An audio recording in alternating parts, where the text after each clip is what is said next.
How Hidden Geometry Found the Stock Market Top Again, and Little Known Rules for Andrews Pitchfork by Ron Janisch. When I sat down with Alan Andrews at his kitchen table, he explained his methods. Drawing the pitchfork was not the only important part of the lessons. He stressed a variety of concepts and rules, most of which are not covered in his original 60-page course. The important concepts and rules were hidden in charts and writings in his weekly newsletters in the 1960s and 1970s. This, of course, is all part of the expanded course. Whoop. It was in his weekly newsletters he published charts and explanations he used to trade.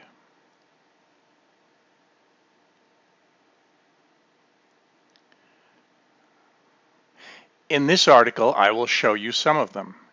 In an effort to make it more interesting, I will look at a period of time in the market and show how his rules were actually applied.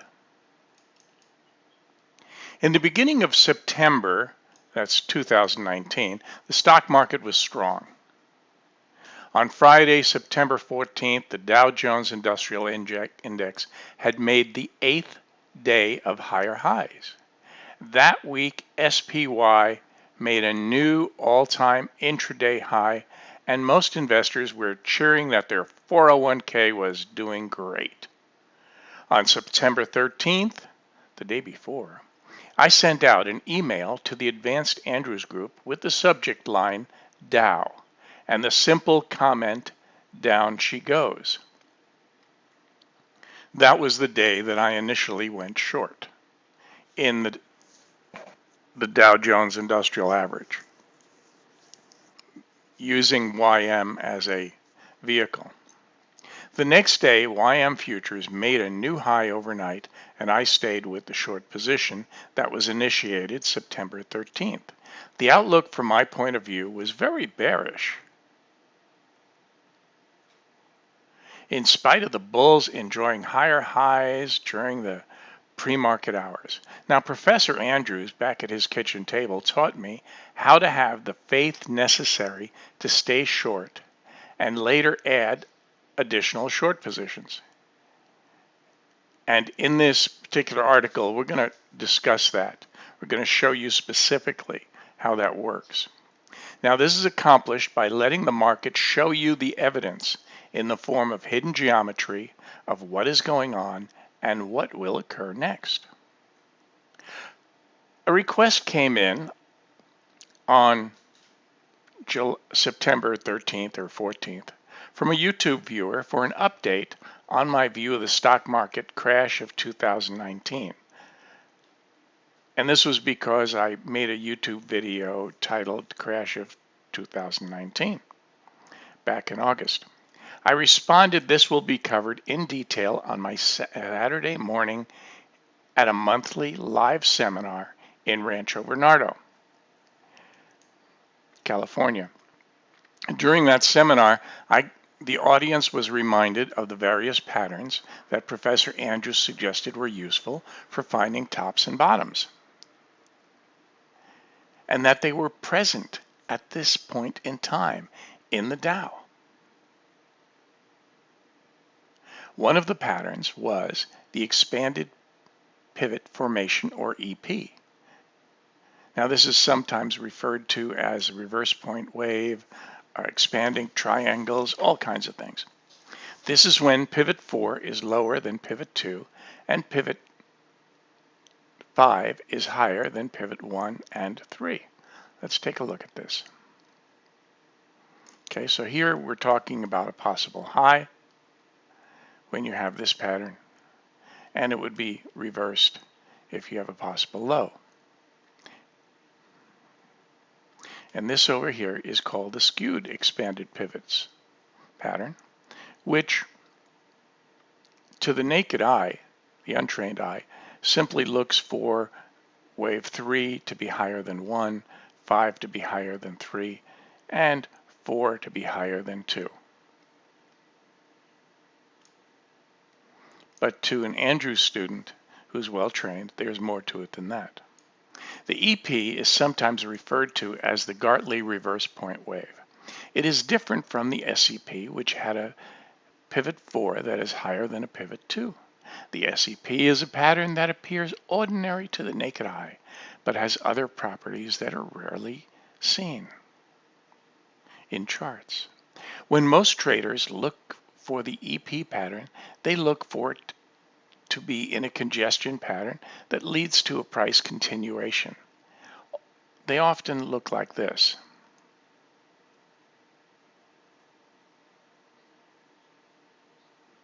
In other words, you start with price coming one way, and then you have the EP, and then it continues. But it doesn't have to be that way, as you'll see. At the high in 2007, in the S&P, there was an EP pattern on the weekly charts, which enabled traders that utilize hidden geometry to know a probable top was being made. Recently, this top was utilized to help find the recent high in SPY and DIA. DIA, by the way, is the stock that is an ETF for the Dow Jones Industrial. Now the price stopped at a Babson line on the weekly charts. Let's take a look at this.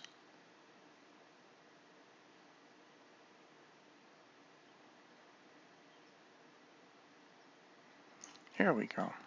Now at this point here, this area here back in 2007, there was an EP at the high on the weekly. Right here at the high, there's a weekly EP.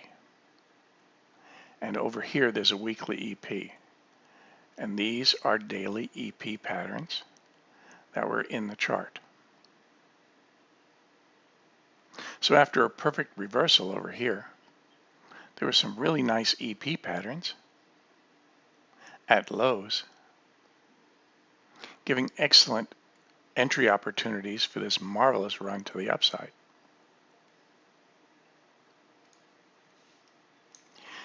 Okay, and we go on to read. There was an EP pattern in SPY in 2007 and again in 2019. In addition, there was an EP signal that appeared on the weekly charts about halfway up between the low in 2008 and the high in 2019. Additionally, on the SPY chart, there are 3 additional EP buy signals that were noted after the 2008 low. Now this is the DIA chart. What do you notice that's similar? Well, number 1, you have an EP on the weekly here. Number 2, prices went down to the Babson profit ladder line and reversed, and also which intersected with an ML. And then over here, you have another EP pattern, and you might have some in the middle here. On Saturday morning, at the discussion group, after pointing out the EP patterns on the weekly highs of the NASDAQ, Dow, and S&P, the pattern last week in YM futures was discussed. Now what we're talking about here is the daily pattern. Okay, so these are the YM futures that we were looking at, and this was Saturday was over here. Okay, and so we're looking at this pattern over here, and this pattern here is an SEP pattern. Now the other thing that's interesting is if you draw your median line on the way up here, you see that price broke the H. Okay, and Andrews taught that in most cases, whatever this broken thing here, its price eventually is going to go past there.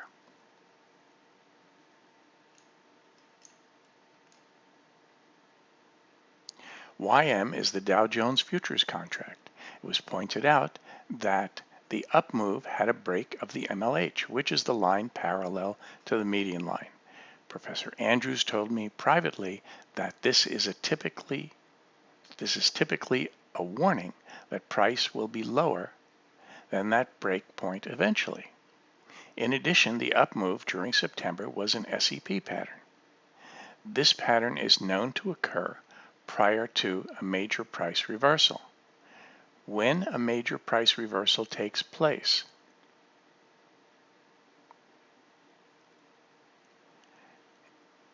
then a down move is in progress. So, in other words, this was the all-time high where you had a weekly EP pattern, and then you have this pattern here, which gives you a daily SEP pattern. And both of these suggest lower prices.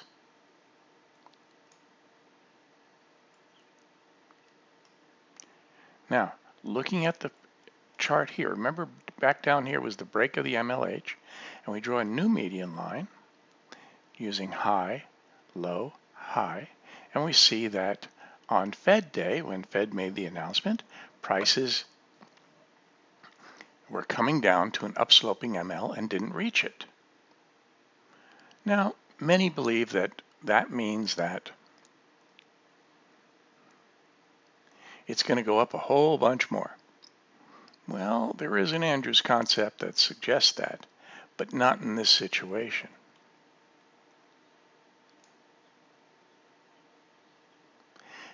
After the Fed decision on December 18th, price tried but did not make it down to the upsloping ML. This means that if price goes up a bit the next day or so, that Andrews shakeout pattern would be the next signal that would give another strong indication that a down move is in progress. As price went up the next day, it was time to draw the action-reaction lines to find where the high was likely to be. And additional short positions can be placed at or about the same time the SPY made the new all-time highs. So when it hit the reaction line, at about that time, the S&P SPY stock, which is the S&P 500, made all new highs. Hey, wow, party time, new highs. Okay? The only thing is it didn't close there. And not only that, but there was divergence, as the old pros would say, because in the ES, which is the futures contract of the SPY, it didn't make new highs. Okay? Now, what's interesting here is during the prior week, that same thing happened. That divergence pattern happened. And this gets the attention of old-time traders. So, remember I said that looking at YM and seeing that reaction line is a nice place to enter. And here we are. And so drew the 0-4 line. Why is this a 4 line? Well, if this is the bottom, that theoretically this is at least 5 pivots. So you take the one before it, 0-4, then you take the widest point, action, reaction, there you go. An hourly chart was used and additional positions were put on with a risk of under 300 per contract at the reaction line. Now all we need is for price to break down and head to the target far below the values on this particular hourly chart. And this is what we saw a few days later.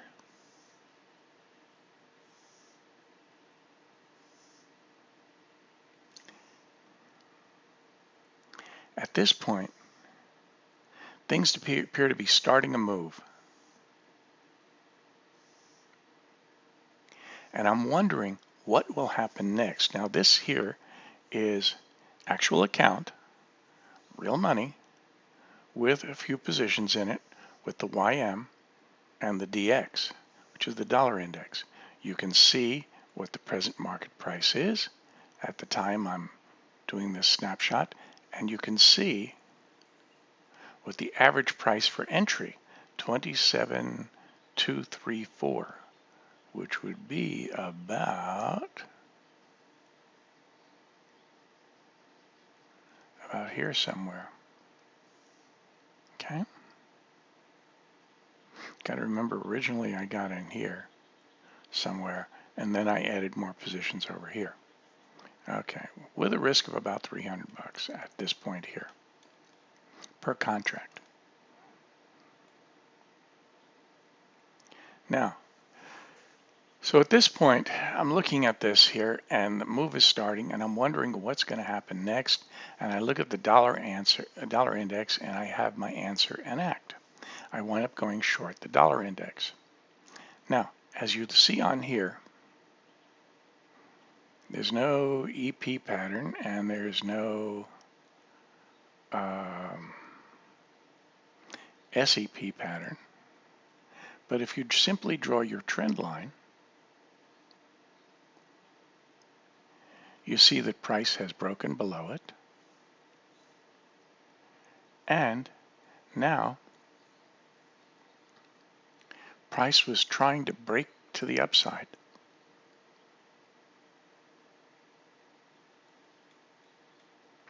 Looked to me like a good time to go short. And as you can see here, I wound up going short. Currencies like to go in strong trends. And according to Leo, the surfer over at newlazy.com, newlazy being one word, he looks for strong trends in currencies that last for weeks using a method derived from the Royals of Europe, or uses technical analysis and then adds this Royals of Europe theory, which is all explained on the site. And his next trend, he says, is in the US dollar, meaning that a strong trend will occur in the US dollar, and it'll probably be to the downside. So over the last year, the stock market has gone up largely due to the strong dollar. And that's because a lot of investors from overseas have thrown their money at the US stock market because, hey, let's put money in the dollar. And it's there's some good stocks in the USA going up, is what they thought last year.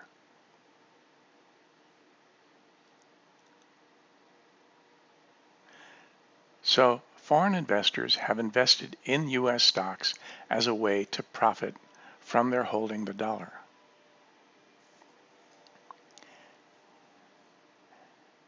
As the value of their holdings go down, so will the dollar.